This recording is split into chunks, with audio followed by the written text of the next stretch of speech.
Video games আজকের তরুণদের অন্যতম জনপ্রিয় বিনোদন মাধ্যম। কিন্তু জানেন কি, এই বিনোদনের আড়ালেই লুকিয়ে থাকতে পারে ভয়ঙ্কর এক মানসিক রোগ।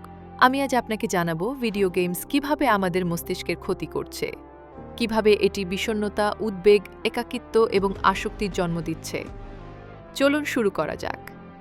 প্রথমেই বলি, ভিডিও গেমস আসক্তি এখন আর সাধারণ ব্যাপার নয়। বিশ্ব স্বাস্থ্য সংস্থা WHO 2018 সালে গেমিং ডিসঅর্ডারকে একটি আন্তর্জাতিকভাবে স্বীকৃত মানসিক রোগ হিসেবে ঘোষণা করেছে।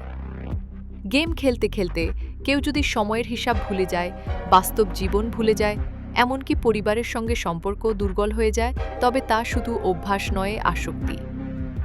গেম খেলার সময় আমাদের মস্তিষ্কে ডোপামিন নামে এক ধরনের হরমোন নিঃসরণ হয়, যেটা আনন্দ দেয়। এই আনন্দে আসক্ত হয়ে মানুষ বারবার গেম খেলতে চায়, যেটা একসময় নেশার মতো আচরণের রূপ নেয়। এভাবে দিনে দিনে গেম খেলোয়াড়ের মধ্যে বিষণ্ণতা, মেজাজ খিটখিটে হয়ে যাওয়া, ঘুমের সমস্যা এবং বাস্তব জীবন থেকে বিচ্ছিন্নতা তৈরি হয়।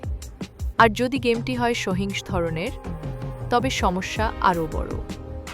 যেসব শিশু কিশোর প্রতিনিয়ত সহিংস ভিডিও গেম খেলে, তারা বাস্তব জীবনেও সহিংস আচরণ দেখাতে শুরু করে।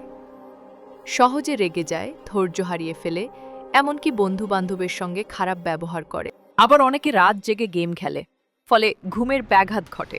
ঘুম ঠিক না হলে মানুষের মন ও শরীর দুটোই আক্রান্ত হয়। দীর্ঘমেয়াদে গেম আসক্তি তৈরি করতে পারে অবসাদ, উদ্বেগ এবং আত্মবিশ্বাস হ্রাস।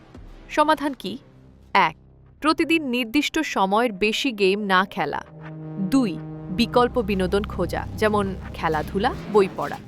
3. অভিভাবকদের সচেতন থাকা। 4. প্রয়োজনে মনোরোগ বিশেষজ্ঞের সাহায্য নেওয়া। গেম খেলার অধিকার সবার আছে, তবে তা যেন নিজের জীবনের ক্ষতির কারণ না হয়, সেই সচেতনতা থাকা সবচেয়ে জরুরি। বন্ধুরা, ভিডিও গেমস খারাপ নয়, খারাপ হয় যখন আমরা সেটা দাস হয়ে যাই। চলো আমরা ভার্চুয়াল জগতে হারিয়ে না গিয়ে বাস্তব জীবনটাকেই গড়ে তুলি। তথ্য ও কারিগরি সহযোগিতায় Mohammad Shakibul Islam, BD news today, I desk.